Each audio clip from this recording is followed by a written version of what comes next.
Why I used to support democratic socialists. Hashtag walk away.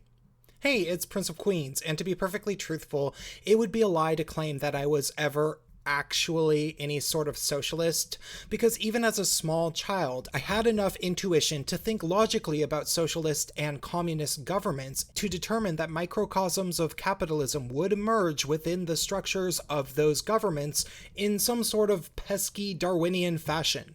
Sure, the rulers of a nation might make everybody stand in line for bread and give out only one pair of shoes per year to each citizen, and yet there would always be some people who would end up with some extra bread and extra shoes, and they'd start bartering those with people, and thus, eventually within communism, you'd have some small version of something like capitalism. I remember very clearly having that thought as a small child during a conversation with my father, and when I asked him if that happened in communist governments, like I thought that maybe they would, he said, yes, it does happen. And he was pleasantly surprised to know that his son had predicted one of the gaping flaws in the communist ideal, which is that humans are inherently selfish and competitive, even when you try to literally beat it or gulag it out of them. But, of course, I also ended up supporting Bernie Sanders very strongly during the 2016 election primaries, and a lot of people wonder why I did that, or assume that maybe I still do, and so I don't know anything about politics, despite the fact that I've said countless times that I don't like the guy anymore. So, what was my deal? I mean, I had always been the standard liberal who believed that capitalism was the only real option until our entire economy was automated, but believed in social programs. But even further than that, I knew countless Marxists ever since the 1990s and basically couldn't stand almost any of them. So why did I suspend my disbelief that Sanders was a part of that whole mess and choose to put all of my faith in him? Well, it's taken a lot of soul searching, but I think I can give it a good answer finally. The first thing to keep in mind is that I was trained since birth to believe that the Republicans were evil and hated gay people like myself, and therefore I had to do whatever I could to keep them from being in charge. And that was just legitimately an assumption within me, and I never deeply questioned it until 2016. However, I also knew that Hillary Clinton was a liar, a corporatist, did not have any consistent track record with civil rights, and yet was still trying really hard very early on to market herself as some sort of feminist hero during a period when I was also starting to realize that feminists were generally kind of horrible people that lied all the time and bullied people relentlessly on the internet.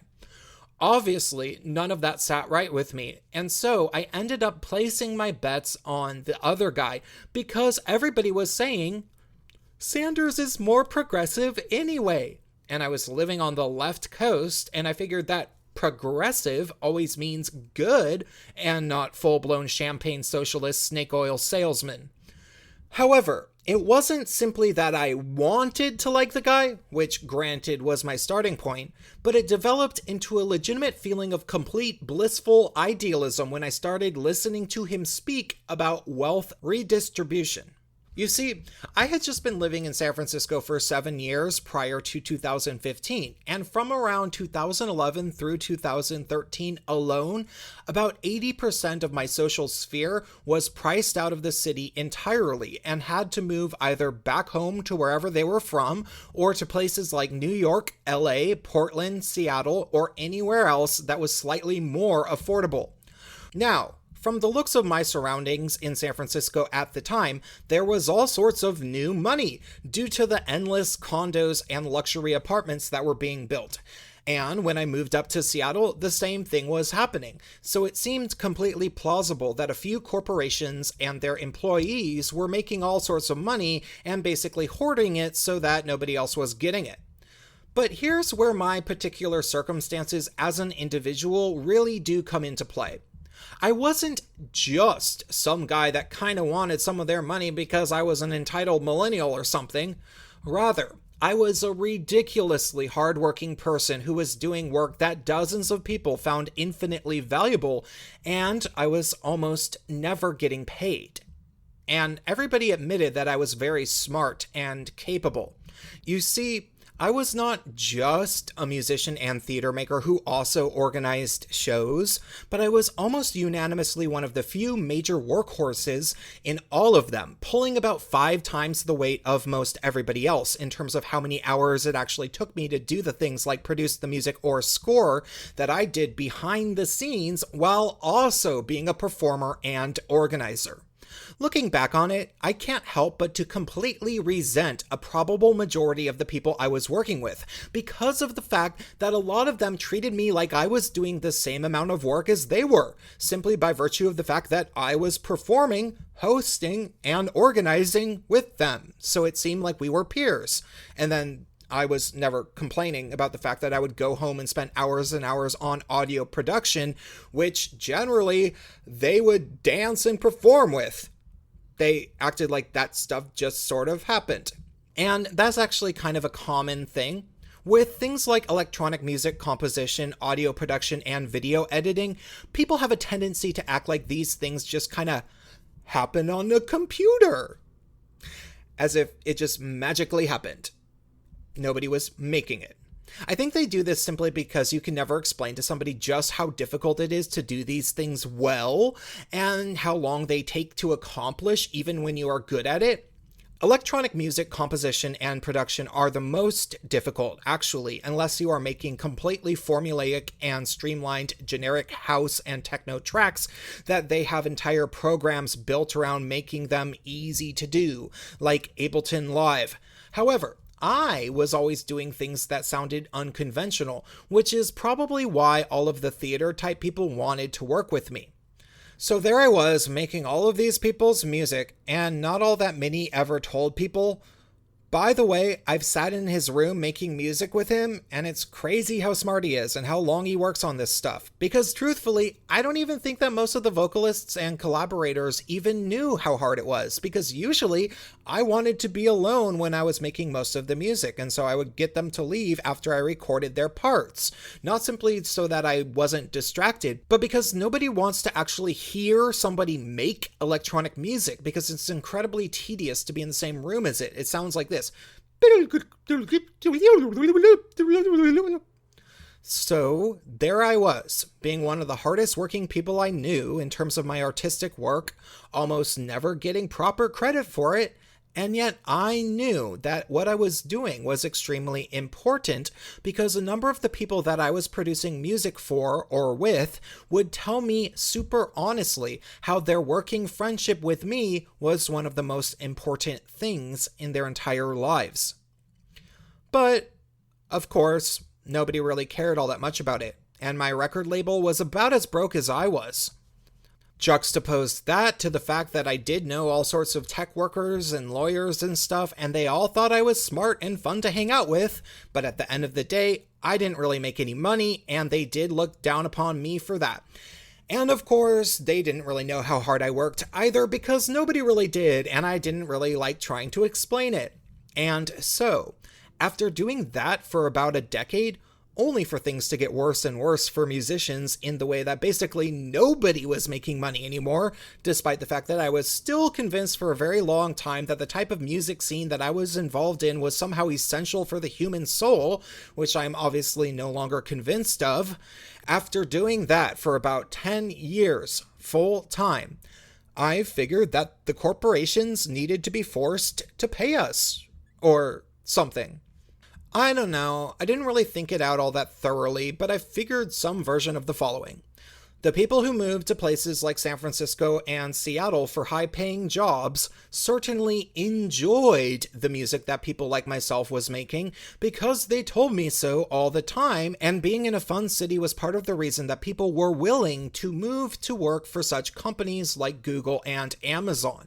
Therefore, we as artists in the cities were in some ways providing a service to the companies but never really getting paid, and good luck getting a grant in San Francisco without literally sucking a dick or being a black lesbian in a wheelchair or saying the exact right thing to the exact right political ideologue who absolutely won't allow you to ever make anything interesting with that grant money. So my thought process was just that I figured that people like me should be getting paid for our labor. But honestly, the simplest way to argue against my mentality, now that I look back on it, is that there simply wasn't hardly anybody like me. I was basically the lone workhorse with difficult and unique skills in my social universe of young artists. And when I left the Bay Area, nobody stepped up to replace me as the prolific, weird audio producer anyway. Seriously, if there's any sign that a new one exists, I have not seen it, and I know hundreds and hundreds of people still down there. So please direct my attention to the new little version of me down there. I simply don't believe that person exists. Regardless, even during the primaries, it didn't take long for me to realize that a national $15 minimum wage didn't make any sense, and that free education was not something that we could afford on a university level, or really even want, considering what types of wacky Marxist professors we have in our system. Now, I do stand very firm in my conviction that healthcare should be provided to as many people as possible, mainly due to preventable problems that would ultimately cost our economy a lot more if they were left untreated. And if they were treated, it would lead to more productive citizens who can contribute to a productive economy. But really, my past support of democratic socialists can be summed up in a sentence. I was anything but a freeloader, yet was treated like a freeloader by both my rich friends who looked down on me for not having money, as well as the legitimate freeloaders around me who desperately wanted to believe that I was a similarly non-productive person.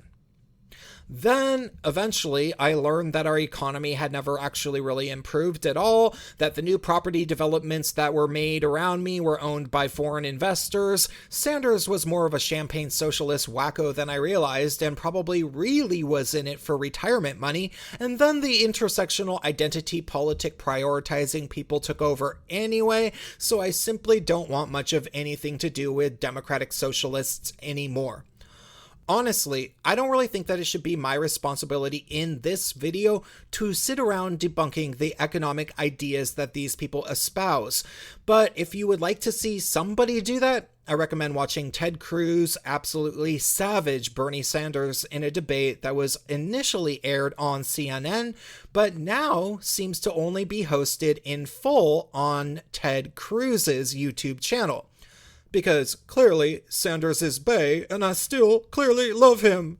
Ultimately, the purpose of this video is simply to show people that there might be some semi-intelligent and hardworking people out there who supported this type of politics, and it was merely basically a fluke of many different circumstances that led us into feeling the way we did or still do.